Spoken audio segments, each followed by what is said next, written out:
خب درود هموطنان عزیز.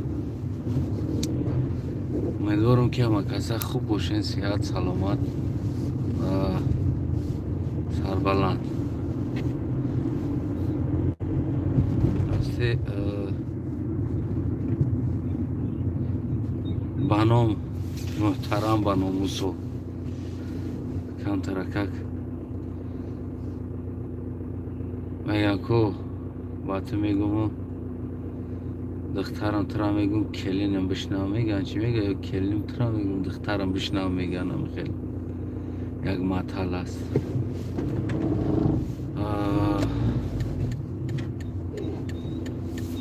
یک دخترک رقصیده است در اینترنت در تاجیکستان. تمامی مردم بگیم که منتش کرده ایستادن امورا و آخرانیتش همینه گپ هم زده ایستاده است. دیدم اونجا درباره همون دخترک بسیار بگیم در ناموسی تاجیک رسیده است در همون دخترک رفتارش،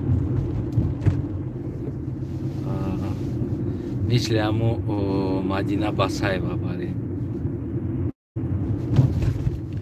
در ناموسشون رسیده است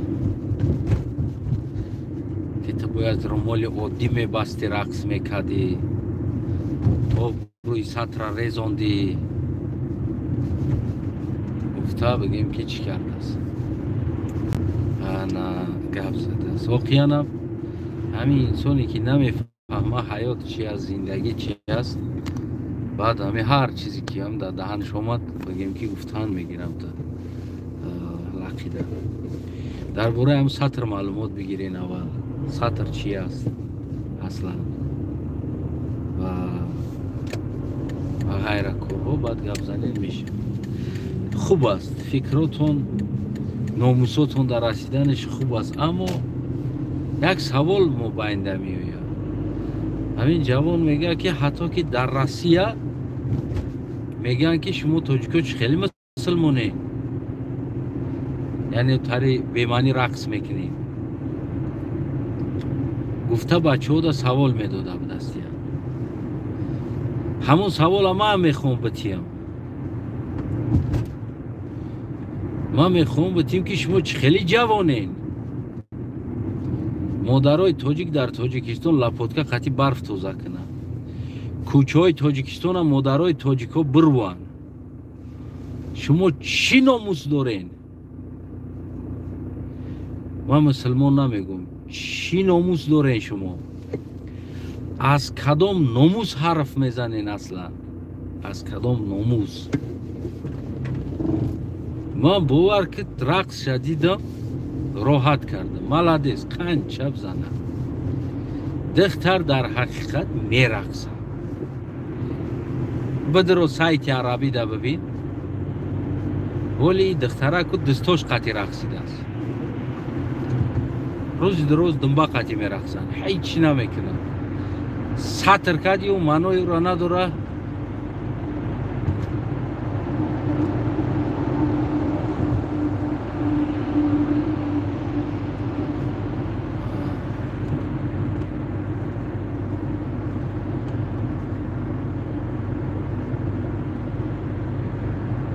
بذارم زنگ تلفن شد.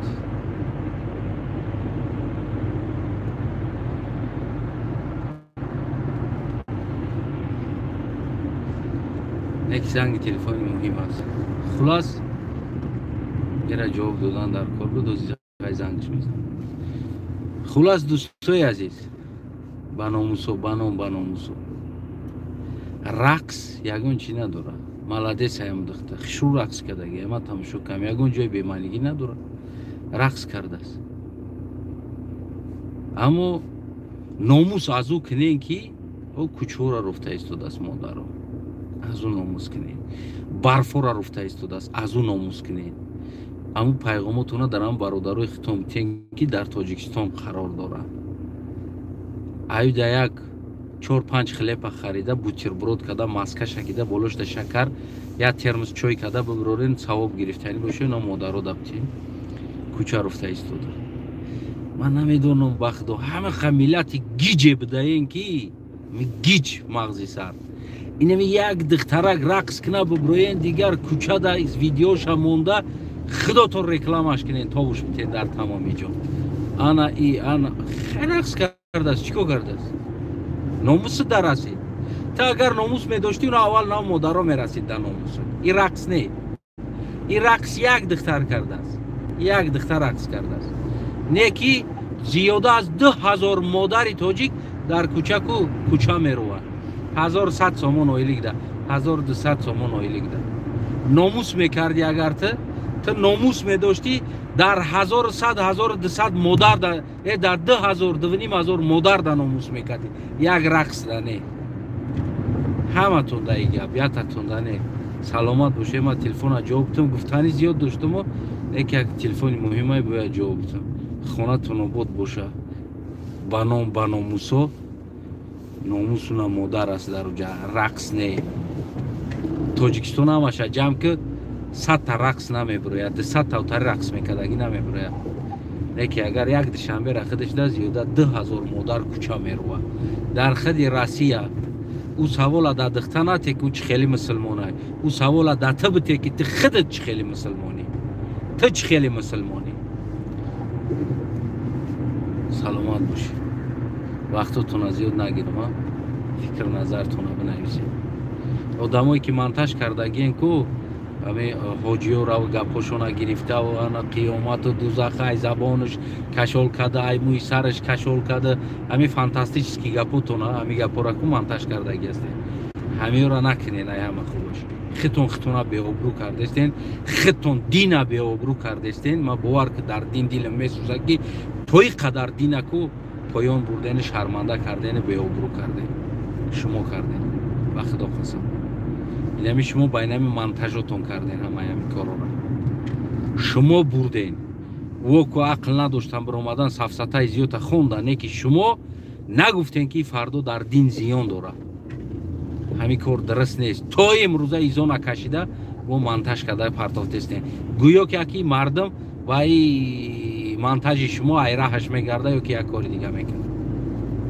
گویا که این فکر را داره شما اما نه زندگی حیات دیگر است همه تلفن داره اینترنت داره مغزی سر داره کار میکنه و دیگه او گپای فانتاستیکی که اون نمیگذره فانتاستیکی فیلماتو مونن همین دین به آبروش نرسونن دین خداشناسی است مونن مردم از خداشناسی دور نشود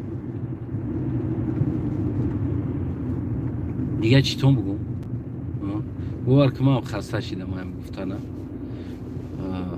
فکر کنیم شما هم خسته شدین نشنیدن او قدر ناموس دارین که اول از مادرایی که اخلاق تازه کرده گشته ایستادن در کوچه اول او را حمایت کنید که او را به احوال آورد بعد رقصش من میشه وقتش زنده باشه